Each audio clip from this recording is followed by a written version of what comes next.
Travel Our Fam, what's good? We're back here with another episode today. We are continuing our Black in Mexico series. And so today we have some great guests. We have Deryle and we also have Desiree. And they are the founders, Got In and Got Out. Super excited to have y'all. And I appreciate y'all for pulling up.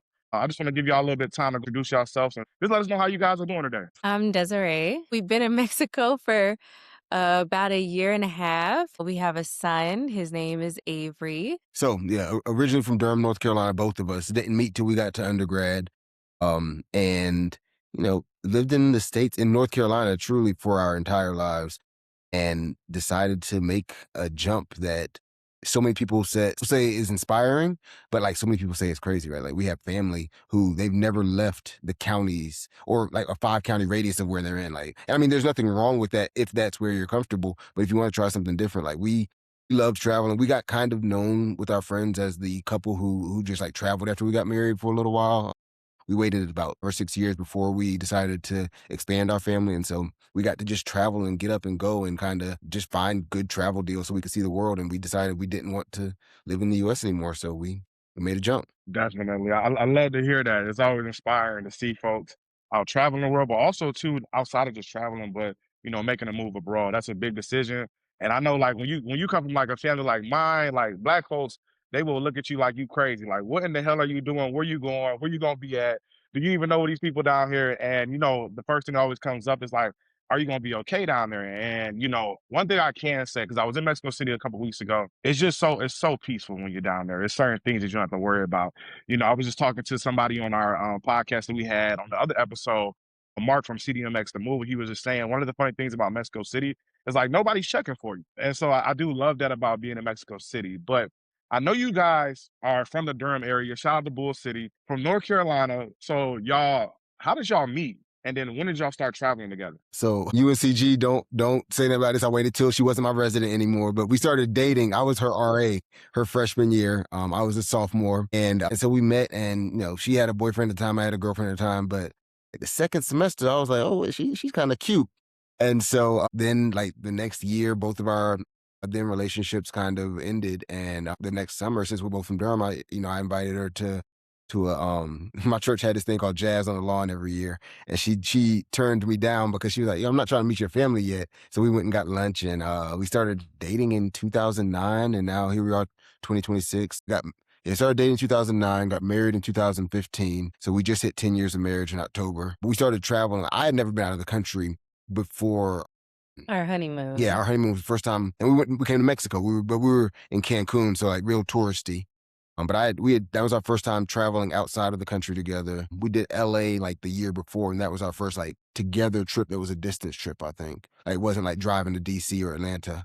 So yeah, we really started traveling together when we got married. Yeah, shout out to Black Love, y'all. And congratulations for being together for 10 years. I love to see it.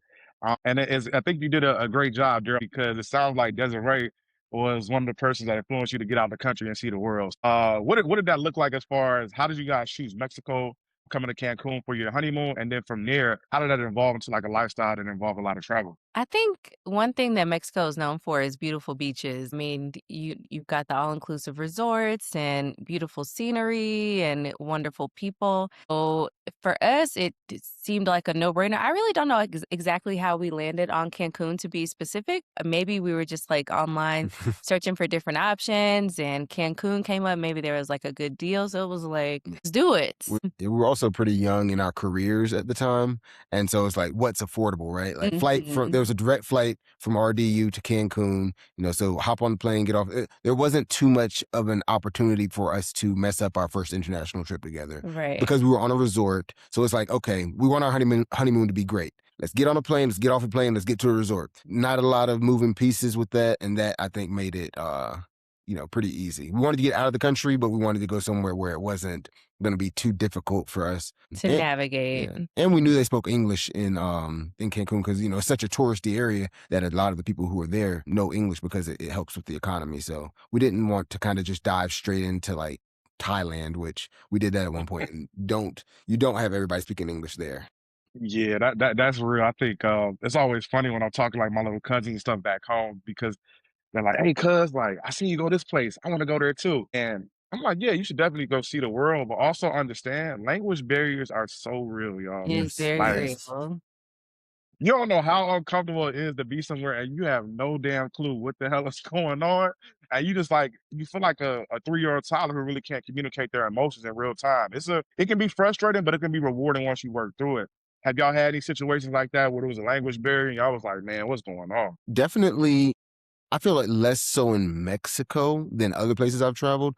There are definitely language barriers here, but there's that same base language where like you can kind of start to piece stuff together just because of some basic words and root words and things like that. Versus like when we went to Beijing one time, bro, when I tell you I did not know what was going on around me because like they're very proud of the language that they speak there. So people aren't trying to cater to Americans all the time or Europeans. And so you're going to come there and like, yeah, you might have some people who speak English, but then you're gonna be in situations where you just don't know. And so that was much less comfortable. Being somewhere like Eastern Asia was much less comfortable than being here because at least we have even coming here without being strong Spanish speakers, like right when we got here, we still knew this is the root word. Like we can kind of piece some stuff together. Yeah, I think especially when you're dealing with countries in Asia, they the alphabet is not even the same. So there's not even that, similar understanding. Whereas here in Mexico, like you said, some words are very similar, if not the same. So here it's not been too bad. And I'll be honest with you, both of us are still learning Spanish. Our son is learning Spanish as well. We are all on the learning as far as like learning Spanish and being comfortable with it. Now, do we understand more than we did when we got here? Absolutely. And I will say that sometimes it's easy to be like, oh my gosh, why don't I know more? I wish I knew more. But then after you kind of give yourself, a little time to reflect, you're like, wait a minute, I am making progress. I know more than I did this time last year. So that's an improvement. But yeah, I think it's largely been dependent on us like, having to remind ourselves to be patient with ourselves and to just keep showing up every day. Cause honestly, you really don't have a choice. I mean, Mexico City is wonderful, but Mexico City is also not catering to English speakers. Now, certain neighborhoods do for sure, but even where we are now, like you have to speak Spanish. People don't just voluntarily speak English. So, we depend on our language apps or translators, translation apps, and things like that when we're like kind of in a pinch and need to really try to figure some stuff out pretty quickly. But yeah, like you were saying, it definitely does feel like, you're a toddler sometimes trying to learn or understand or, remember new words and things like that. Yeah, definitely. I think that's one of the biggest things that motivated me to start just like taking a little bit of Spanish because one, I realized that a little goes a long way. So when you have a few words that you can use, like they're and folks are willing to help you out, right? But you got to kind of try to meet them halfway. So, we can figure it out. We can point, we can use context clues. I can say my half broken Spanglish Spanish and we'll figure it out. And I think that's one of the things that I do appreciate about Mexican culture in general. They're very welcoming people. And I know like even being in the city sometimes it's funny because like if you hit up Condesa, like if you go to Roma, if you go to Juarez or places like that, and you're in a restaurant, I be trying to practice my Spanish and then they just come out like, yeah, what you want? Like, yo, I'm And they want to trying. practice their English too. Yes, yes. They're trying to practice. And so it goes both ways. They're trying, a lot of people, because it makes, just like in the US, right? If you speak another language, it makes you more marketable for jobs. Well, same thing here, right? So if you speak multiple languages, it's like, okay, I need to make sure I'm sharp on it.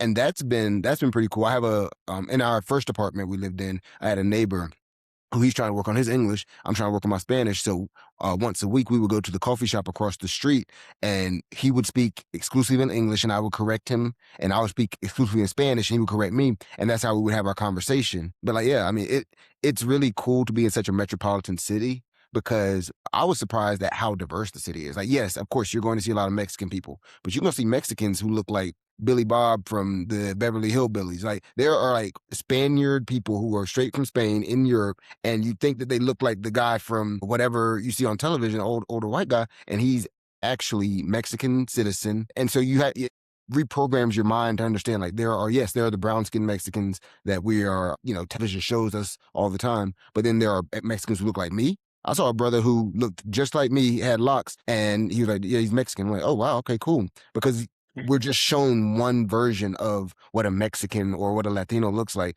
and really, it spans the racial span, just like black folks, right? You got really really light skinned folks, you got really dark skinned people. So Mexico is it definitely opened my eyes to change and challenge what I saw as being a Mexican. No, definitely. I think Mexico City is one of those places where you get a little bit of everything there, and it's very different.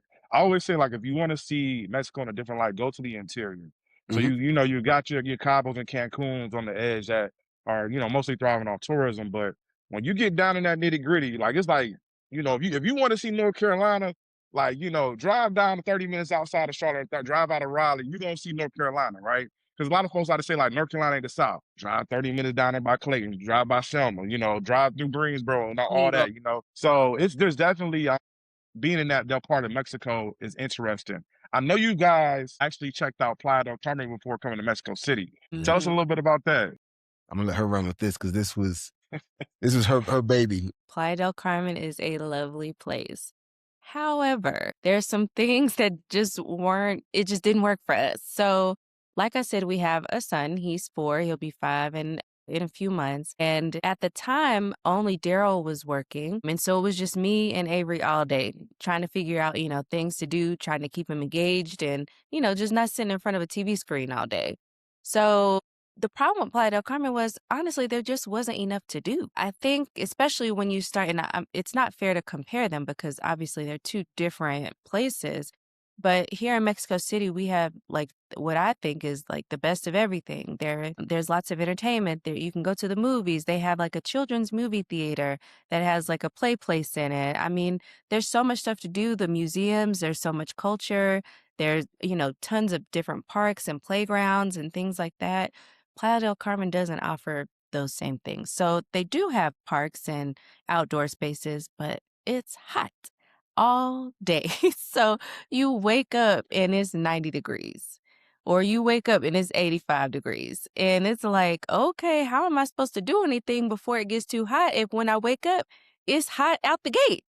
So for us, that was a little bit of an issue because we, want our kid to be active, but outside of the pool and the beach and going to the playground at 9 a.m. sharp, there really wasn't much for him to do. And I mean, I love the beach, don't get me wrong.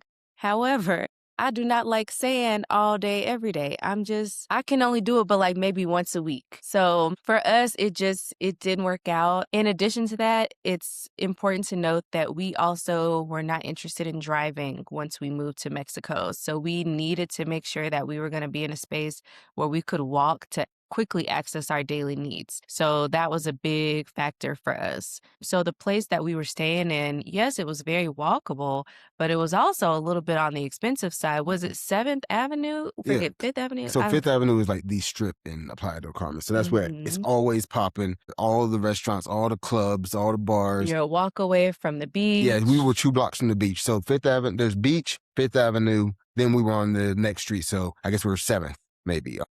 And But y'all right there in the mix. yeah, yeah. So I mean, we really it was great. Like the only reason we didn't want to live on Fifth Avenue is because it was always popping, and we had a 3-year-old, and so like 3 in the morning is still a party's going on. So we lived 1 block back, but it was expensive to live right there too. Like yes, it was. We had a grocery store within walking distance, but just the cost of living right that close to things that we wanted to be at. You were paying for it. Yeah. Oh You yeah. were paying for it with the food, with the Oh yeah. restaurants. I mean, with the rent that we were paying, it was stupid. Yeah. It's My gym ridiculous. membership, like it. Yeah. It was ridiculous. So, not saying that I think Playa del Carmen is probably a better option for folks who have a car or want to drive. That was not the case for us. So, it just didn't work out. And then, in addition, like, they're just going back to the not enough things to do. My son is used to, like, trampoline parks and stuff like that, or like Chuck E. Cheese or whatever, non existent in the area that we were staying at. So, it was just we were always like, "Okay, what are we gonna do today?" I mean, I guess we're going back to the pool, I guess. Yeah. Guess we're gonna go to the beach. I mean, it's too hot to walk around all day, so that wasn't really an option. So yeah, for us, it was one, it just wasn't cost effective, and two, there just wasn't enough to keep our kid engaged, and there weren't a lot of schools in that area for our kid as well. We went to go visit one school, which Oh was gosh, I forgot like a about treacherous walk that. away from where we were. It was only like a 20-minute walk, but it wasn't the safest of walks because of the infrastructure. Like the sidewalks weren't complete, so it just wasn't conducive for like a daily walk back and forth. But the school that we were checking out, it didn't even have air conditioning. And here in Mexico City, it's not unusual to not have air conditioning, but that's also because the temperature is pretty moderate year round. So it kind of makes sense. But in Playa del Carmen, you need air conditioning. Like we need some sort of ventilation. But I mean, I guess, for us, it seemed very odd. But for them, maybe because they grew up in this type of climate, it wasn't a big deal for them. But for us, that was a little bit uncomfortable. And not saying that they don't have nice schools in Playa del Carmen, but where we were in the area that we just didn't see the options. So after 3 months, we spent 3 months there. It was lovely. We will most certainly go back to Oh yeah. visit. But living, I feel like we are far more at home here in Mexico City than we were there. Yeah, definitely. I think there's a big difference between living somewhere and vacationing somewhere. S- So yeah, like Playa, when you first get there, the energy is amazing. The beaches are beautiful except when the seaweed comes out. But Uh, did y'all experience the seaweed? That was our honeymoon, wasn't it? Yes. Probably, Yeah, because yeah. no, excuse me, that was the trip to Tulum. That our Oh, first time going to yeah. Tulum, we got that's when oh gosh, yeah, we did not know about the seaweed, and so we go there thinking, oh, we got a great deal on everything, and we pull up and it's because it's like seaweed season. Yeah, Yeah, but you're we like, why does it smell like dead had fish? a pocket of a beach that was I don't know where we We were, were at a but club, we were at that it beach was club. some kind of Yeah. beach club that we found that was like a pocket of a beach that was clear and beautiful. So I was super grateful for that. But yeah, that's I think it's sargassum. Is that what it is? Yeah, it's called sargassum. That is nothing to play with. It smells, and over the years, it's only gotten worse because of climate change. It's continued to increase. So yeah, it's taken over beaches during that season. So yeah, that's also a thing. Yeah, and there's a lot to think about. 'Cause we had some our good friends Justin and Courtney, they came on the podcast, and one of the first spots they moved to Mexico was over in Playa del Carmen, and very, very similar experiences. So it's interesting to hear that.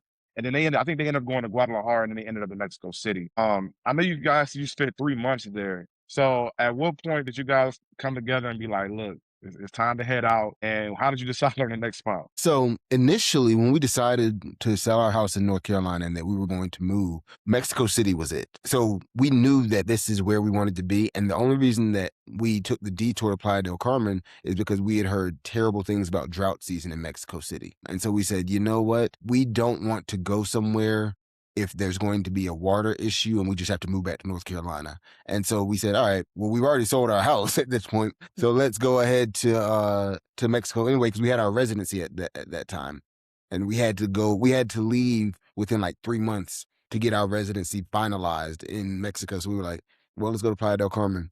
And after a couple months, and we realized, hey, we kept an eye on the drought situation in Mexico City, and we were like, it doesn't seem as bad as the American media is portraying it to be, which is often the case, right? You see a bunch of people leaving to go somewhere else that's safer and more cost effective, and you're like, "Hey, we got to throw out some bad media, so let's talk about this issue." Propaganda is very Oh real. yeah. At the time, yeah, there was an article that it was super doom and gloom, and like dad was sending Mm-hmm. it to me, his friends were sending it to my dad, like Desiree might not want to go down there. I don't know Yep. about this. So it was super like doom and gloom at the time. And so we were like, well, let's try Playa del Carmen. It's a lot of Black folks there. We like the beach. We've never lived at the beach before. So if anything, we'll just walk away from this, like, just being a nice experience. So we'll see how it goes. But I think for me, I knew probably after a month. It was probably less than that, to be honest, but I'm being generous. I think I knew at least after a month that I was like, this is cute for now, but we're not staying here. Her experience also, as she said before, was very different than mine. So because she wasn't working and she was full time momming, and taking care of a very rambunctious 3 years old at the time, 3.5. I'm sitting here, most of the day. We had a 2 bedroom, but 1 bedroom office, and so I'm in there, door closed. She's trying to figure out stuff to do with him. She's taking him up to the pool. She's getting him swimming lessons, things like that. And so my experience was, hey, head down, make sure that these bills are getting paid. And I think that like the only reason that I was like, let's leave, is because I saw that she was uncomfortable having to handle that much weight without the support of an educator. Because our son was in daycare before. The both of us were working when we were in North Carolina. And then when we got to Playa del Carmen, it didn't make sense for her to be working. We didn't have any kind of childcare for him. And we didn't want to leave him with the television on all day because that's not helpful to anyone. Yeah, y'all. We gotta keep them babies off them screens. But how did being moving abroad test your relationship? I mean, it didn't test it, it made it stronger. Mm. That in the States, I think that you always have your homies that you can go and chill with. You can kind of like you can tune out or check out a lot easier, like if things just are getting mundane or whatever, right? Like now here, we figure out like how do we go, what dates do we want to go on, how do we make time for one another? Because we have to be more intentional. Durham, her dad lives 2 exits north of us. My sister lives 2 exits south of us. We always had family to drop our son off at. We always had like that tribe, right? But like now it's just us. Like, yes, we do have friends here. We have people who we really do appreciate. But as far as like our family, this is it. Like it's the three of us. And so I think that we got much closer having this experience together. Yeah. Because I'll tell you one thing for sure. I don't know that people really understand like how much figuring out goes into moving abroad. Like there's so much figuring that you got to do. Mhm. Stuff that I mean, I can't name things specifically, but it just feels like every time you turn around, there's something new try to try to figure out. So it really makes you like kind of lean into each other because y'all got you have to do it together. Yeah. You really just have to do it together. Yeah, it's like, and I mean, even to the point of, um, in Durham, I had a co-working space. Well, here most of the time, I'm working out of the apartment. If I have a therapy appointment, because like my therapist works virtually with me now. It's like, okay, well, who's going to go into this room or who's going to take a walk to the grocery store at this time? Because we don't have the 2 floor house that we had before, or like so there are just so many things that it's like, yo, we've got to work together. We have our Apple calendar where everything goes on there. And if it's not on the calendar, we don't know it's happening. So I think that, we just we created systems that work for us.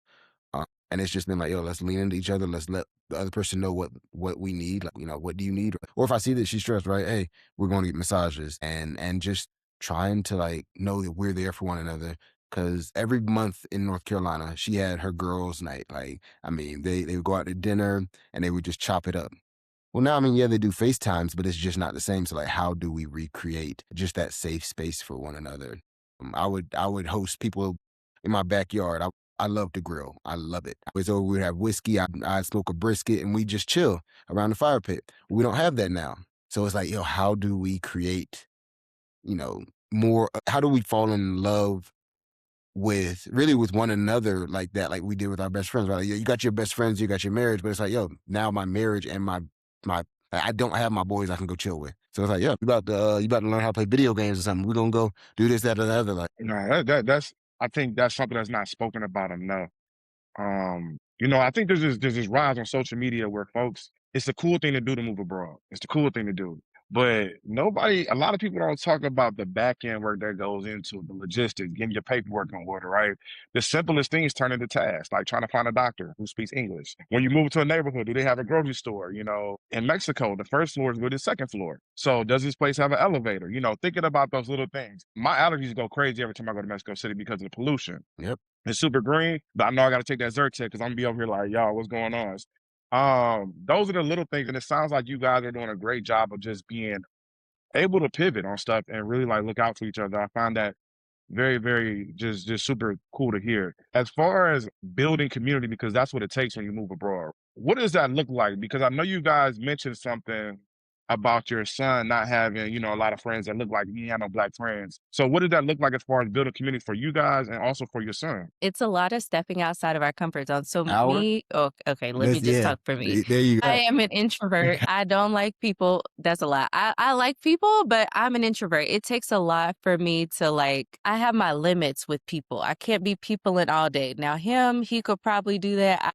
I need okay, we gonna people for 3 hours and then I'm gonna go and sit in my room by myself or something. I need space. But for Avery, especially after he was like, "Yeah, I need friends that look like me," it was like, gosh, now I have to go and talk to people and, try to get to know them and their families. Like I'm in groups on Facebook, like, hey, does anybody have any kids around my son's age that y'all might want to do play dates with? Like, I don't do stuff like that. But being in this space, we've had to because, I think, of course, when you become a parent and you do something like moving your child away from everything that they know, you want it to be as easy of a transition or as smooth of a transition because it's not going to be easy.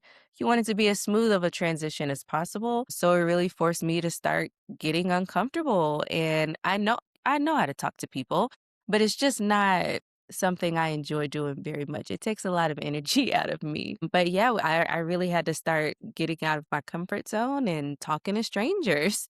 And honestly, that really is what has brought us our community is being comfortable talking to strangers. Like some of the people that we're the closest to here, we know them because Daryl, he will talk to anybody. Mhm. So if he sees some black folks on the street, Imma say, "What's up?" he's going to say hello regardless. And so that's how we met some of our closest friends here. And they have kids and we'll do holidays together. We've done Easter, we've done Super Bowl Thanksgiving, Sunday. Super Bowl Sunday. Yeah. Like our families are always around each other. So it's beautiful cuz he gets to, be around some kids that look like him and we get to be around folks that look like us and it's just nice and it feels like we have a bit of home here in Mexico. So it's nice to have some community. I will say that if we hadn't met them, it would have been harder because the time when he was like, "Yo, dad, I need friends who look like me." We come from Durham, right? And for those who don't know Durham, though everyone recognizes Tulsa as, the or America has placed Tulsa as the Black Wall Street. There were multiple Black Wall Streets across the country, Durham being one of them. And so rich Black history, where he went to a daycare and there was one white girl, one Puerto Rican, and then 13 kids in his class that were Black. So he's used to seeing kids who look like him in a learning setting where he's, being fed in an intellectual way. And now he's in a space where great school. We love the school he goes to, but there aren't a ton of there's like one other Black school at this campus, and they have multiple campuses, but it's like he wants to see himself. And so we said we have to create that. And so I think that it was our responsibility to make sure that he felt like he not only was seen, but reflected in his community. And so we thankfully found some other families and we've continued to grow our community. Like, yeah, we found that family and that group, and then we have other people that we've met, group that I've just joined, and so we're like, how do we get our families together? So yeah. So yeah, I think on our part it definitely took a lot of intentionality because you can totally move somewhere and be alone. But that wasn't something that we wanted to do. Like, we didn't come here to be alone, and while I do like my time, I do enjoy, hanging out with friends as well. So, yeah, it really took us being intentional about, the communities that we wanted to create and making space for our son to be himself or to play with kids that look like him. And it's not to say that he doesn't play with Mexican kids or kids from other backgrounds. He has, friends from Germany. It's one of his best friends. I mean, we do play dates. Yeah, he has friends from everywhere. So his school is an international school, so he sees a little bit of everything. But I think especially with him, what makes him stick out the most is his hair is different. Mhm. So it's not unusual for kids to want to touch his hair because it's more coarse. It feels different than their hair, and so that's like a noticeable difference between him and his friends. And whereas Daryl was saying, before that wasn't the case because everybody's hair was very similar because most of the kids that he was going to school with were Black. But here, he is the the lone wolf, basically. Yeah, yeah, definitely. I think it is Black History Month. So, when we talk about the Wall Street in Durham, I'm a Shaw University graduate. So, Daryl, and Desiree, I get excited when we talk about our history. But yes, Tulsa wasn't the only place. You had Durham, you had Wilmington, North Carolina. And a lot of these businesses that were thriving, NC Mutual Life, which is one of the oldest insurance companies, was founded by C.C. Spalding, a Shaw University graduate. And they were doing this in the early 1900s when, they were in the midst of risking everything. So for your son to not only come from Durham, which is Chocolate City, one of the, most blackest cities in America, to then, come down to Mexico City. And I get it, look, my mom ain't play about me either. So I get it, Desiree. You got to vet everybody. Who house you going over? Mhm. Who is that? And even just looking through those things as you build community, it's been it can be challenging, but I also think it can be rewarding at the same time. When we talk about like building that community abroad, what has been like some of the biggest takeaways from that? And what's some of the differences as far as like just building a community outside of the US versus being back in the US? So I think that for me, the intentionality is huge, but you also are running into it's a lot easier to do in certain times or in certain ways here versus there, because most of the people who we've met that look like us, though no one is the same, they have a shared mindset of trying to create a better life for either themselves or their families. I'm not running into people who don't have a lot of similar values, who aren't thinking about how are we uplifting the Black community, right? Like, yes, we left the US, but also we care greatly about the future of Black folks across the diaspora. And so that's been really cool. Like, some of the conversations that I'm having with people who I've just met, I'm like, wow, if I would have chosen you to be my friend over there. So, I mean, I'm glad that I met you here. So that's been really cool. The way we parent intentionally, right? Trying to introduce our kids to different cultural experiences, right? Like, for most of the families that I've met and a lot of the dads I hang out with, Mexico's not the only place that their kids have been. And so it's like, okay, how do we give our children a greater worldview as opposed to limiting what they think is possible? Like, we want them to know, hey, there's a lot that's possible. And so it's questions of like, oh, what books are you guys reading, or how are you guys handling this situation with parenting, or even there was one situation recently where someone was like, yeah, there was a kid to my school who said the N word to another kid. And it's like, yo, how do you all address that? Because it's seen as edgy more than racist sometimes here, especially with kids, right? Kids are trying to just fit in sometimes, or trying to like get attention. And so they'll say something because they heard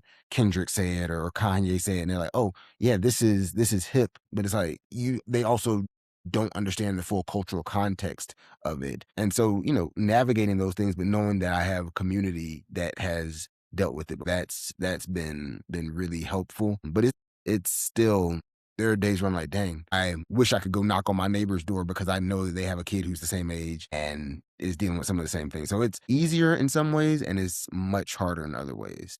Yeah, and our son, he keeps us busy. I mean, shoot, he's got a play date Oh tomorrow. yeah, At one point, it was like he had a play date back to back to back to back. we had to Every slow time it we down. turned We around, had to slow him we down. was exhausted. It was exhausting. Every time we turn around, he has to go to the park, or he's got a birthday party or whatever. It's something that we certainly encourage, but it's like we have to really be mindful about maintaining our peace while we do it as well, because we don't want to be exhausted just trying to make friends and whatever. So Yeah, I want to circle back to her being exhausted sometimes with like the extrovert side of things.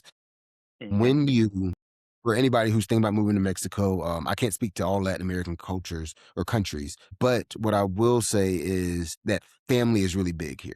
Mhm. Yes. And when you come down here, everyone is friendly, right? You said that earlier. Like, everybody's so friendly. Mi casa es su casa. We say it in the It's US, real. but it is very real here. And people are so welcoming to the point that it's countercultural to the US, right? If we have a play date in the US, it might go 2 hours. Like, that's a long play date. Here, play date might go six All hours. day. So play date 6 hours. We have trick or treating, right? Trick or treating in the U. Right, right. It's crazy. So Okay. in the US, trick or treating is an hour and a half long thing, maybe. We were out there trick or treating this year with one of Avery's classmates' families, 5.5, 6 hours. We did the trick or treating. And after the trick or treating, we went over to the family's house for drinks and food. And I was just like, oh, wow, this really is like, every time you get together, it's a familial experience. And I wasn't prepared for that because it was my first time experiencing that. Mm. And so I'm the kind of person, I like to manage my expectations. I manage my time very well. I had a friend who was in town from college with her husband, and we were supposed to get up for drinks on the night of Halloween. Well, I'm sitting here, it's like 9 o'clock, and I'm like, yo, what bar y'all gonna be at? I'll meet y'all there. Then I look at the time, it's like 11 o'clock. I'm like, yo, are y'all still out? They're like, nah, we're in bed already. Like, I didn't expect for trick or treating to be a true all evening experience. And so you got to know, like, when you come down here, if you are really trying to be a part of the community, like, embrace, don't put yourself at risk, like, mentally, like, don't get exhausted, but like, prepare yourself for the fact that, yo, I'm going to be in this community, and this community is about family, and I am going to intentionally build relationships with the people around us. And sometimes that means stepping out of your comfort zone and saying, I'm gonna have a long day, but we're gonna have fun. And that's one thing. These are fun, long days. Like, Yes, you gonna you're gonna eat. eat, you're gonna drink. Yes, you gonna get a little bit of entertainment. You Yes. gonna shoot the breeze or whatever, and the kids they're gonna be doing their thing, having fun. But yeah, it's an experience. Desiree, do you got like a little cue that you give Daryl when it's time to go? Like, hey, She's actually better than me at this stuff. Yeah, I think so. If I did have to give a cue, I'll send a little text message real quick, like some emoji eyes, like what we doing. Yeah. But but yeah, I definitely, I will not. I'm not afraid to send a little text message so we can communicate and figure out like how we gonna get out of this situation. But what's the escape plan? I'm the extrovert, but she's better at faking being happy. So mm, at a certain point, if I'm exhausted, like, I think Halloween this past year was on a Friday. So end of the work week, I had full days, and then I'm like, oh, we're going trick or treating real quick. But I'm already in a mindset of I'm gonna go have drinks with my friend. So if when I get an unexpected, hey, we're going for drinks after this with the family. Like, it's gonna be a long family thing. I'm like, yo, I have energy that's budgeted throughout the week, and this is the end of the mm, week. And so she's sitting here like, and I think this was before she started working, so she still had like a lot more of an energy reserve.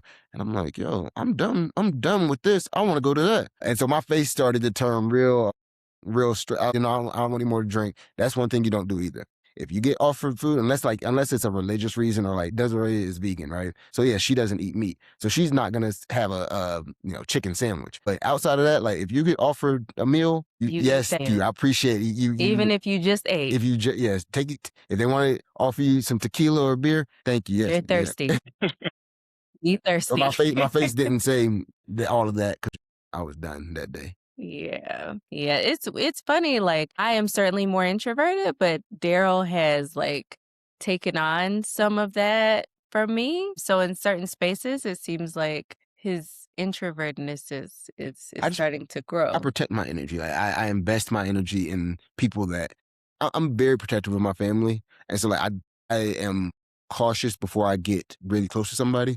Versus here, everyone is like, "Hey, come on, your family." Like, it really is Mhm. so. Like, Mikasa, Sukasa, they'll say it to a stranger on the street, and they'll make sure that person eats. And that's one thing I love. Like, you'll see people who are unhoused here, but they're not like the bakery will give them a loaf of bread, and I mean mm. that's so different and countercultural from the US because, like, people get caught digging dumpster diving and they get arrested in the US versus here, man, they're gonna make sure that, like, people can eat, like, those basic things. There's social health care here, like socialized health care, like things like that. I really do appreciate that about their culture and how their systems have aligned in that. Definitely. I think it's a beautiful thing to see because I know on Sundays, like, they shut down the streets and you'll see like people biking and running and families walking. And then you just might walk by a cafe and there's a whole family out there. They got the kids, the dogs, and they just eating, drinking, having a good time. Like, what is like a typical Sunday look like for y'all? On Sundays, we usually stay in the house Yeah. only because Daryl, he loves to just lounge around the house. So usually on Saturdays, we find an activity to do. We go somewhere, go on a little adventure or whatever.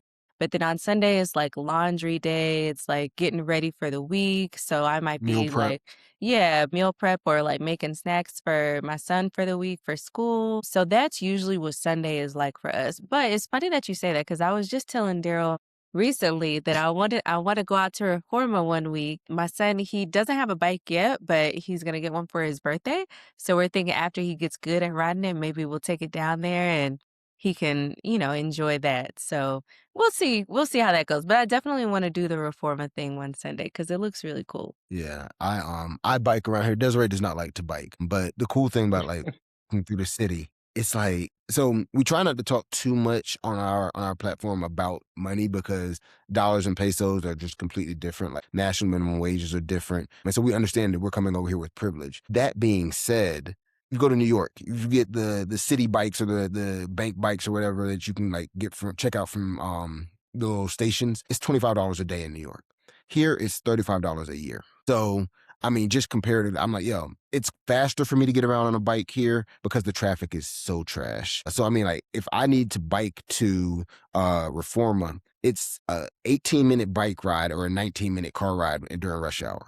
So I'm like, I might as well bike. Now you got to be aware because it's like I said, traffic is crazy, and The driving culture is woo, just so incredibly yeah, different. yeah. You have to know how to drive here effectively, or you will be frustrated and or get into an accident.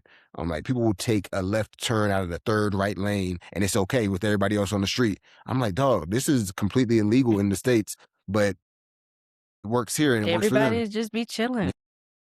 It's just a Tuesday. This is just how we do. I actually got clipped by a car our first trip, our exploratory trip here. And thankfully, I mean, it just hit my backpack, but that's how close it was. Like I was on the bike and I'd made the turn. No, no, that was not biking. I was I think you're walking that yeah. day. Yeah, because that would have hit the bike if that had happened. So I'm walking and the car clipped my backpack. Like just the the road signs are very suggestive instead of being regulatory. Yeah, there's the light is a suggestion. It's not, Yeah. and they drive with Yes. the horns, Oh, so they just we beep yeah. beep beep beep. I was like, what's going I have on? seen an 18-wheeler run a red light. I've seen a school bus run a red light with the kids on the school bus. Yeah, they don't play. I drove one time in Mexico City, and I got into an Brave accident. man. It wasn't in Mexico City, but I was done. I'm like, you know what? I can look. I'm gonna learn how to use this metro and get my little Yes. card.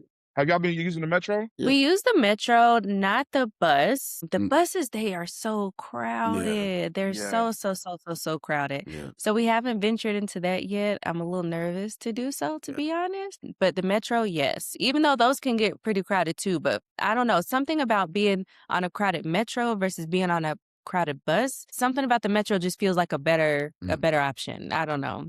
And for those who are moving here with kids, there is a women and children's car at the very front of the metro at every station. So they make sure because it gets so crowded, at least children and moms with their kids won't get trampled. But yeah, the metro, I took it to the barbershop the other day. Like we got to stop not too far from us. So that's, yeah. And it's very cost effective Oh, yeah. too. It's only, I think, like 5 Yeah. pesos. yeah. It's pretty cost effective because I know I was in where was I? I was in El Centro one day. I went down there to do some shopping, and by the time I got out of there, the Uber would have took almost like 45 minutes to 50 minutes to get back for a 15-minute ride. So I was like, you know what? Let's go on down here and get on this metro. And I got on. It was cool. I got to where I was going. Of course, I had to keep checking my phone to figure out where to get off at. But once I got on, I didn't have any issues. I got off at my stop, and it was pretty seamless for the most part. Yeah, Central Mhm. is cool, man. Central, my homegirl came down from DC for work, and she was like, Central is just Amazon Live, right? Like you can buy anything you want in Central. It's just like every street is like, yo, okay, so they sell speakers here, they sell camera equipment here, and so it really is like walking through aisles of just Amazon stuff because you can buy anything you need to in Central. No, definitely. I actually was down there and I needed to record an episode of the podcast and I left my tripod. So that Hmm. was part of the reason why I went to El Centro. I'm like, I know they're gonna be selling something on the street vendor.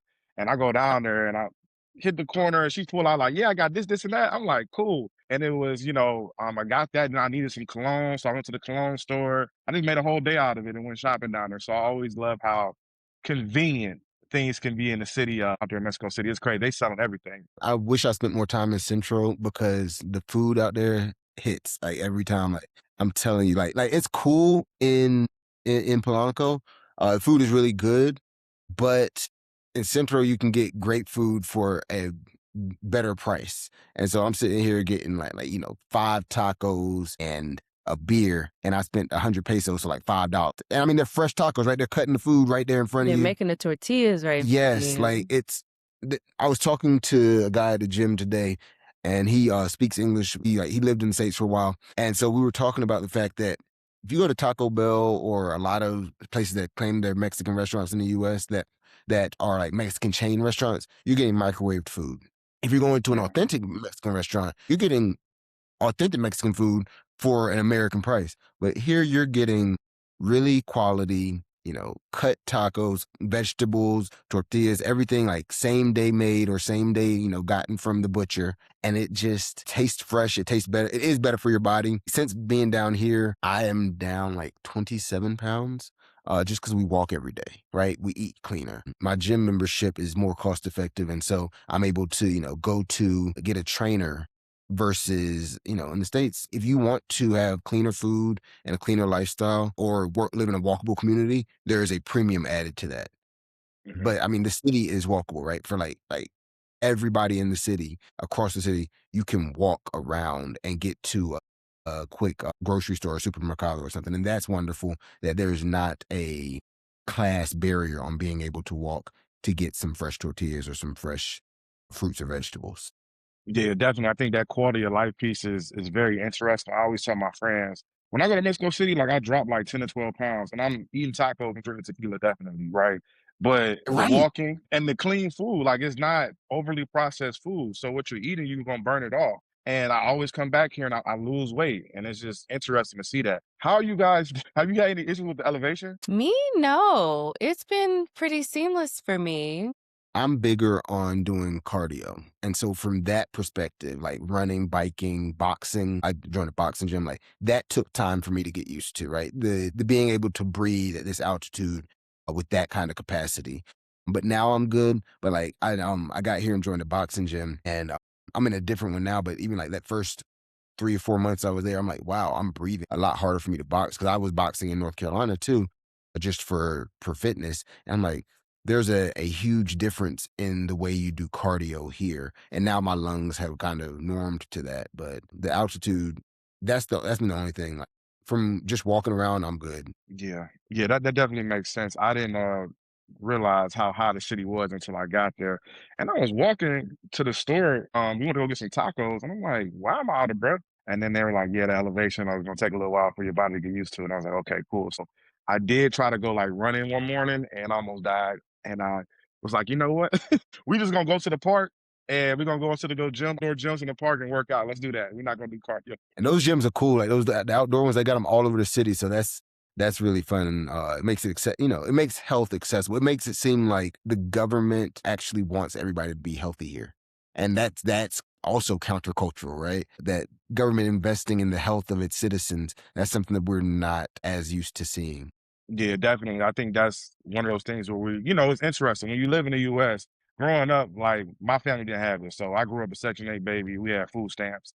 And I remember like just getting made fun of at school. And even when I'm middle school, I went to a private school and it was like all pretty much all white folks. And I remember like I was like one of the only kids getting free and reduced lunch. Nobody knew what that was. I had to pull out the little card and go get my lunch. And they're like, what is that? And then they had to explain it. And I remember just always being so embarrassed. Like we would go to the store and go shopping and my grandma got this book of food stamps. And I'm like, damn, you just poor. But in other countries, they actually expect the government to take care of the welfare being of its people, whether it's providing things like parks, whether it's making sure that things are affordable for locals and foreigners. And I think like Mexico does a very good job of just looking out for the people.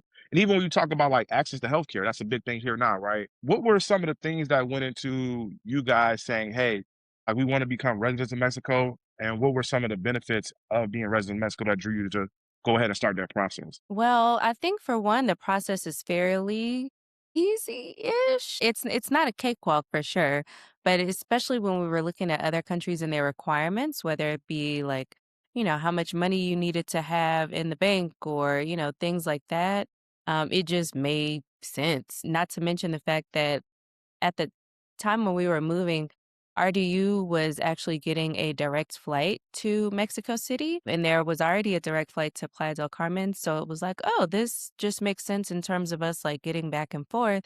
So Mexico just seemed like a viable option. But yeah, it made sense for us financially.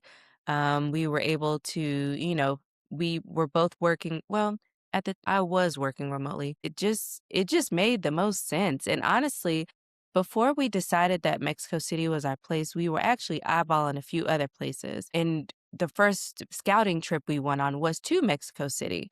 We were supposed to do a few others after that so we can kind of, go around and kind of figure out like where do we want to be. But after the first one, Daryl was like, "Well, shoot, do you like it?" And I'm like, "Yeah." And he was like, "Well, let's not waste time, going other places. Ain't no need in going here, there, and everywhere. If you like Mexico City, let's just call it quits here." So after the scouting trip, we started really looking into the requirements and things like that, and becoming permanent residents.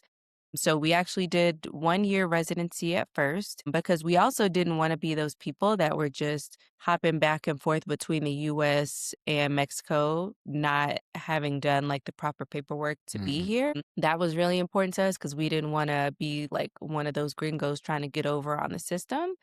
And to that point, my job made me an official Mexican employee. Not only are we not getting like we follow the proper residency um pathway, but also, I'm here, right?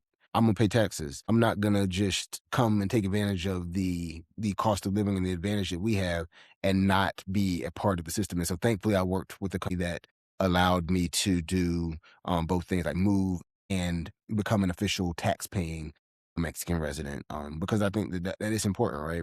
If you have the opportunity to give back to the community, even if like our son doesn't go to public school, but what does it say like a rising wave lifts all ships or something like that? Like if the public schools are doing better, then guess what?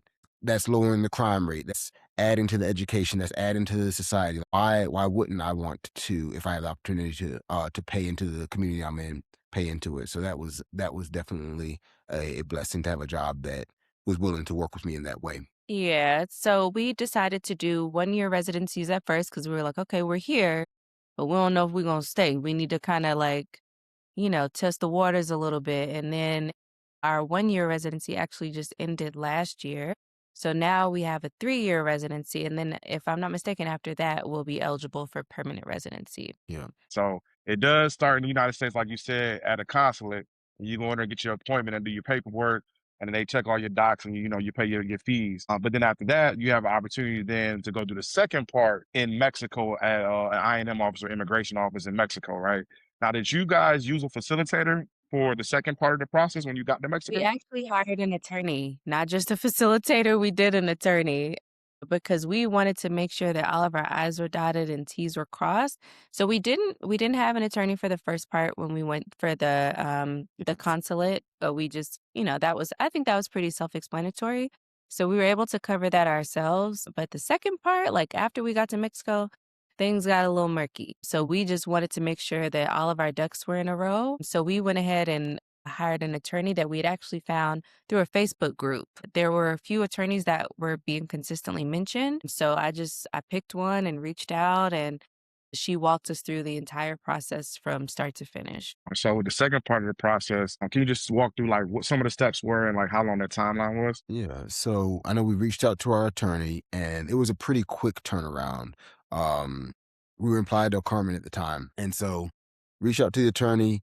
They got us an appointment within like a week. Now the challenge is, and just be ready for this, when you go into the immigration office, no phones out, no you kind of got to sit there. So like come with some snacks and come with a book to read because they don't allow for like any kind of technology. So even with our son, right?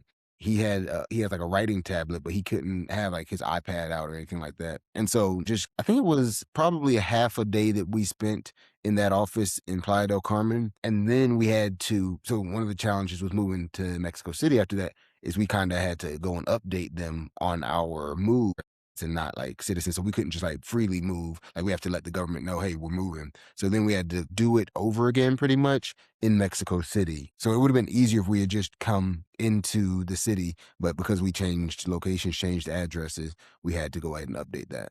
The other snafu that we kind of ran into was the fact that I, silly me, thought that my son's original birth certificate would be sufficient for this process, and it was not. You have to have it apostilled.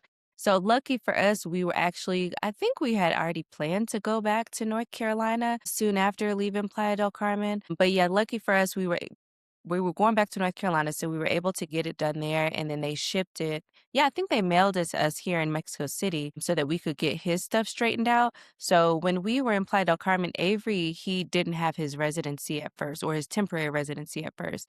He was just kind of mooching off of us pretty much because we were good, he was good. So that was sufficient. But we definitely wanted to make sure that, he was good on paper as well. You had to for So school for him. and yes for school. Exactly, exactly. So yeah, if just, a little tidbit for anybody with kids or anything like that, you need to have your stuff apostilled, which makes sure that it's, valid outside of the United States. So it's notarized, just Exactly. internationally accepted, because a U.S. notary would not be accepted here, which I didn't know what apostle meant until we had to go We through had this. no idea. We were so confused. And so for Yeah, that reason, Avery's residency expires a few months after ours, which is a little bit of a pain in the butt because it'd be nice if we could just do all of ours together at the same time every year. Well, we got one more But we round though. didn't know. After this next round of it, we are permanent residents, so that's wonderful. yeah. Look, the tournament is gonna be great, y'all, and I think it's a good thing to have. Mexico's a great place to be. One, you have access to these different things. Has the residency helped you guys out when it's come to like finding places to rent or just moving around in everyday society? Like, how's that showing up for you being a resident versus being in and out? Let's see. One, of course, Avery's school. That's been the biggest, most advantageous part of it. But I think also it makes it easier to. So we have a bank account here. That's been the most advantageous part of being a resident. Is I was able to go ahead and get a Mexican bank account, which was required for my job, right? Because they had to pay me, and so they were like, "Yo, we have to do direct deposit. You have to have a bank account." So got the bank account that lets us, be able to pay our bills with no problem. In addition to that, we have a Mexican cell phone that we have just because, like, just in case, really. Oh yeah, Mercado Libre. We couldn't. So Mercado Libre is like And for their the bank, Amazon. you needed a phone number for the bank too. Yes. So yeah, need a phone number for the bank because much of the banking stuff is done through the app. You can take out money, this kind of stuff. So yeah, that's been the biggest thing is being able to navigate the financial system has been easier or really possible because of the fact that residency. But as far as renting specifically, it's hard to say whether or not that was advantageous or not. While we provided our residency cards to them, we still had to like they wanted us to either have an avail, which is like basically, a cosigner for our lease, which we don't have obviously. So we ended up having to pay, I think it was like 2 months rent in advance. And our apartment is also furnished, so we also had to pay another deposit for that. So we had to cough up a lot of money initially to live where we are now. So, And the cosigner has to be a Mexican, right? So that's why right. like we had, yeah, sure, we have American people who cosign for us, but we don't. While we have Mexican friends, I ain't gonna go ask somebody I met 6 months ago, hey, can you cosign for this apartment? Because I mean that's uncomfortable for me. So we decided we were going to go ahead and pay the deposit. But yeah, that in at that space, it hasn't been helpful yet. I think maybe after permanent residency, we won't need an avail. Hopefully, Maybe. I hope so. Got you. So I do know you guys dropped an ebook. Can you tell us a little bit about the ebook? What's it about and what's in there? Absolutely. Yeah. So our ebook basically is someone's guide to moving abroad. It is not Mexico specific, although we do offer up some of our experiences from our transition to living in Mexico. But it's for people out there who are wanting to kind of be walked through the process, sort of from start to finish on how to move abroad, like just certain things that you want to consider, certain things that you'll, want to take into account to moving. So one of the topics that we cover in there is, how to figure out what neighborhood you want to live in, how to figure out where you want to be. And I'm going to be honest with you, a large part of that comes from your personal experience. We definitely encourage people to go out and see things for themselves because, you know, creators online like us are wonderful. It's nice to see opinions of other people, but there's no experience like your own. So our experience as Black folks here in Mexico has been, different, or it differs for everybody. But we know people that have come to Mexico City, and while we love it here, they were made to feel extremely uncomfortable. So it's really hard for us to say, well, this is exactly what you got to do. The ebook more guides you on like thinking and things to consider, like Questions to ask. questions to ask. Yes, all things that we did not know, and we kind of had to do a lot of trial and error. So the goal with the ebook is to try to help people navigate this experience in the best way possible without having to experience some of the hardship that we did. So it's all the stuff that we kind of wish we knew before moving abroad. There's also a special section in there for moving abroad with a kid and how to help make that transition, as seamless as possible for them. And it talks about, how to choose a school for your finding community for them as well, different gadgets that made traveling with him easier, just things like that. So everything we wish we knew before we actually moved. Definitely. I think that's a great resource to have because, at the end of the day, moving around the world and being black is a very different experience. And I'm not saying that every black person's experience is gonna be the same, but there's certain stuff that we deal with or have to think about that other folks don't think about. And so I think It's that's a true. great resource. Yeah.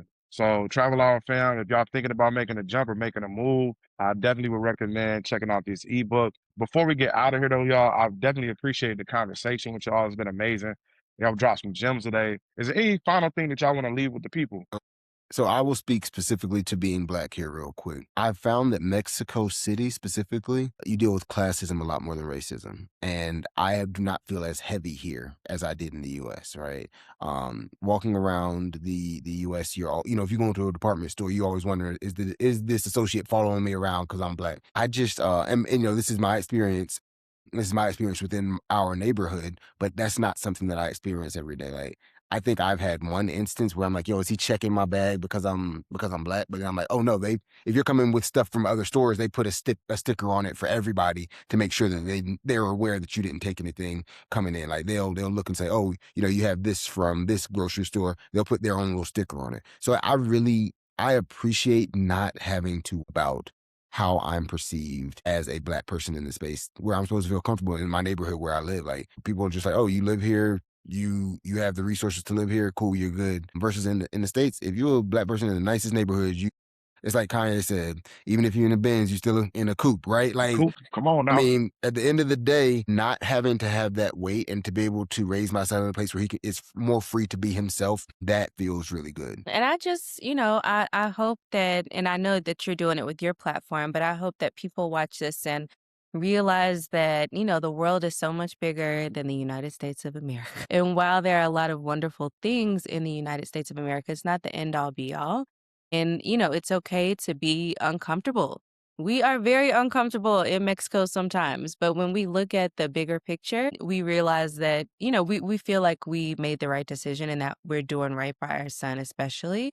It was really important for us one of the driving factors for us was we didn't want to raise our son in a society where he was scared to go to school because he was Mhm. scared that something was going to happen to him at school.